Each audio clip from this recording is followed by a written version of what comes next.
Mga idol, baka gusto nyong suportahan ang munti nating channel through membership, click nyo lang po yung join button sa ating homepage, o kaya, maaari din po kayong mag-send directly through GCash. Muli, hindi po ito sa pilitan. Maraming salamat po mga idolo. Nag-isip sandali si Lujo at sinabing, ang pag-akyat sa ikasyam na dahon ay hindi imposible. Sa pahayag na ito, nagulat ang lahat.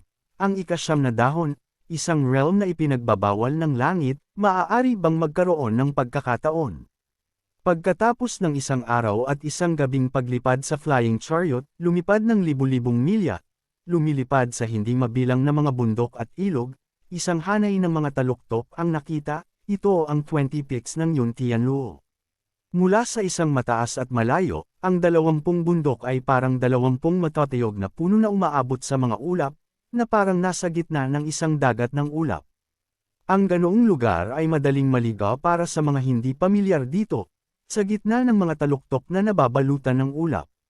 Sa ilalim ng tagubilin ni Lujo, pinangunahan ni Luping ang daan, tunay na natatakot na magdala ng mga lobo sa bahay, lalo na matapos makilala ang mga tao tulad ni Leng Luo at Panlit Ian.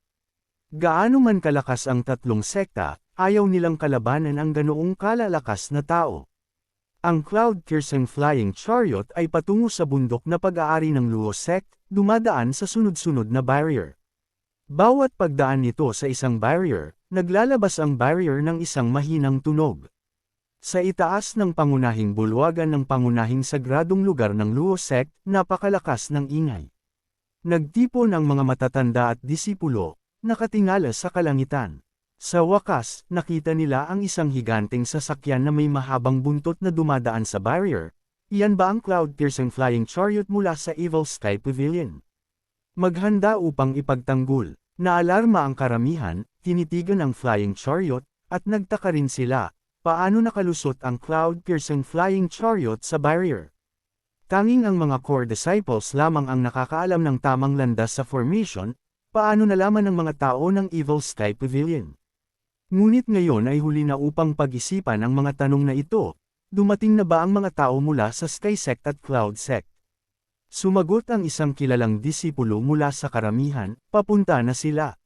Sa sandaling bumagsak ang mga salita, pumasok ang cloud-piercing flying chariot sa sagradong lupain ng Luo sect mula sa lugar ng barrier. Nang makita ang mapanganib na sitwasyon, mabilis na inutusan ng isang tao, ihanda ang mga higanteng pana. Sa sandaling iyon, isang boses ang nagmula sa flying chariot, ako si Luping, itigil ang pagpapana. Nang marinig ang kanyang boses, nagtinginan ang mga disipulo ng Luo sect ng may pagkalito, at maging ang mga matatanda ay nagtaka. Ipinadala ang mensahe ni Luping, at dinala niya rito ang Evil Sky Pavilion, ano ang sinusubukan niyang gawin. Balot sa primal energy, lumiko ang flying chariot, patungo sa espasyo sa pagitan ng una at ikalawang bundok ng pangunahing sagradong lugar, at unti-unting huminto. Ang tatlong sekta ay mayroong 10 sagradong lugar at 20 bundok, bawat isa ay may 3 sagradong lugar at 6 na bundok. Ang karagdagang sagradong lugar ay tinatawag na Heavenly Sacred Land, isang pangalan na natatanging itinalagan ng tatlong sekta, na napapalibutan ng 2 bundok. At sa sagradong lupaing ito, ang mga ninuno ng tatlong sekta ay nasa seclusion. Ang cloud-piercing flying chariot ng Evil Sky Pavilion ay nakalutang sa hangin. Lumiko si Luping at binigyan si Ming Xiyin ng nagmamakaawang tingin. Kumakbang pasulong si Ming Xiyin upang kunin ang kanyang posisyon, kinokontrol ang paglutang ng flying chariot. Si Luping ang unang lumukso, bumaba patungo sa sagradong lupa. Maraming matatanda ng Luo sect ang nakakita kay Luping at hindi maintindihan. Elder Lu, ano ba talaga ang nangyayari? Mabilis na ipinaliwanag ni Luping ang sitwasyon. Narinig ito ni Dan Yunjen at bahagyang kumunat ang noo, nasa seclusion pa rin ang ninuno, hindi ito angkop, hindi ba? Walang magawa si Luping na sumagot, iyon din ang sinabi ko. Pareho silang nakasaksi sa kapangyarihan ng Evil Sky Pavilion at hindi naglakas loob na maging masyadong mayabang. Ang ibang matatanda, gayunpaman, ay mas may tiwala, mabuti, narito ang unang sagradong lugar ng Luo sect. Ang mga core disciples at matatanda ng Luo sect ay narito lahat, kasama ang mga barrier at formation. Tunay na makapangyarihan ng Evil Sky Pavilion, ngunit hindi ibig sabihin ito na kailangan nating yumukod o lumuhod. Lumutang ang isang matanda at sinabing, paumanhin, ang ninuno ay nasa seclusion sa buong taon at hindi tumatanggap ng mga bisita, mangyaring bumalik. Humakbang pasulong si Ming Xiyin, magalang na sinabi, ang aking master ay nagkaroon ng ilang pakikipag-ugnayan kay Elder Yu noong nakaraan, at matagal na mula nang huli silang magkita. Mangyaring iparating ang aming hiling bago magpasya. Ito rin ay magalang. Gayunpaman, hindi komportable si Ming Xiyin, iniisip na sa mga sitwasyong tulad nito, dapat silang direktang tumalon at paiyakan ang kanilang mga magulang. Kung nandito si Second Elder Brother, mas mabuti sana, siya ang angkop para sa mga magalang na okasyon na ito. Ang matanda ay malinaw na walang balak na iparating ang mensahe, paumanhin, inutusan ng ninuno bago ang kanyang seclusion na hindi siya makikipagkita kaninuman, anuman ang kanilang kalagayan. Labis na nandidiri si Ming Xiyin sa ganitong uri ng magalang na pananalita at biglang nagmura, walang utang na loob. Bilasan mo, ilabas mo ang matanda mo rito. Pagkasabi nito, mas gamaan ang pakiramdam ni Ming Xiyin, ganito dapat kumilos ang isang disipulo ng Evil Sky Pavilion. Binigyan siya ni Hua Wudaw ng thumbs up. Nanatiling kalmado ang ekspresyon ni Lu Jiu, at wala siyang sinabi. Nakahinga ng maluwag si Ming Xiyin. Ang katahimikan na iyon ay kinonsidera na pahintulot. Isang matanda na nakalutang sa ere ang nagkayam ng mga kamay at sinabing, bakit kailangan ng Evil Sky Pavilion na maging masyadong mapilit? Hindi ba sapat ang patuloy na paghingi ng paumanhin ng Luo Sect? Ang daming daldal, biglang inihagis ni Ming Xiyin ang Separation Hope. Mabilis na lumipad sa hangin ang sand at ang panglangit, itinulak ng forceful energy. Sa isang malakas na tunog, nagulat ang matanda.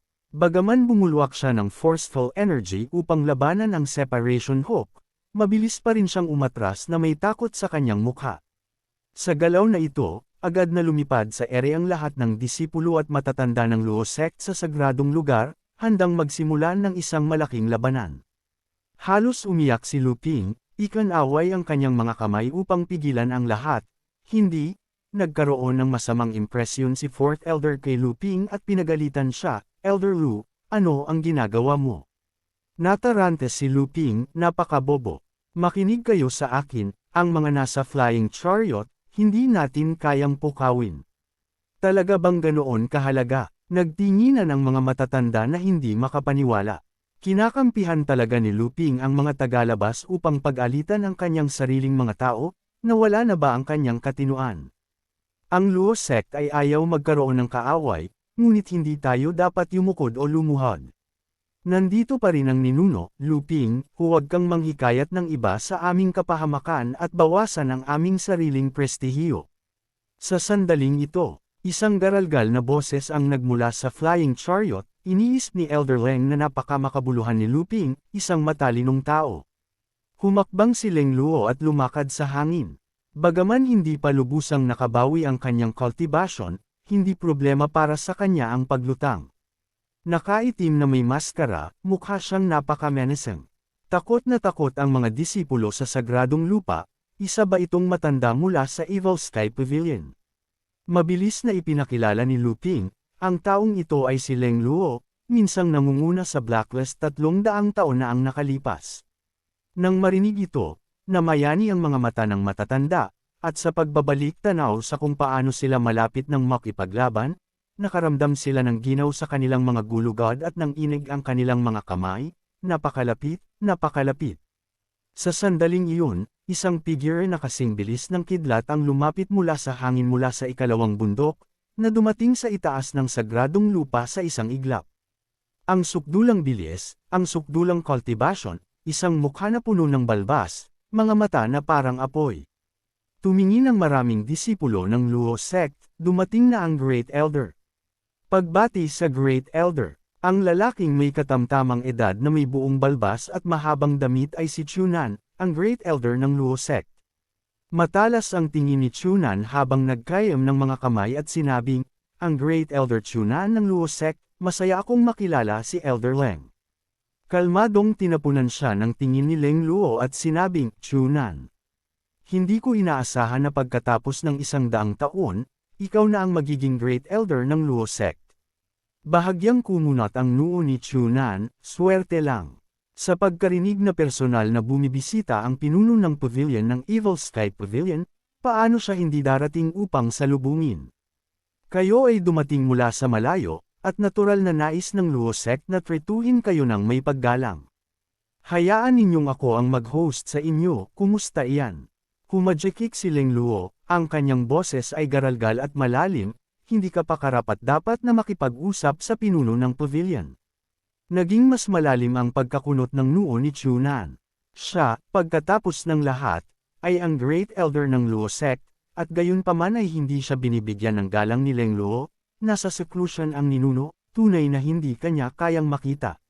Bilang Third Elder, may karapatan ding magsalita si Lu Ping. Hindi na makatiis, malakas niyang ipinaalala, Great Elder, mangyaring hilingin sa ninuno na lumabas sa seclusion. Ito ay isang seryosong bagay, hindi biro.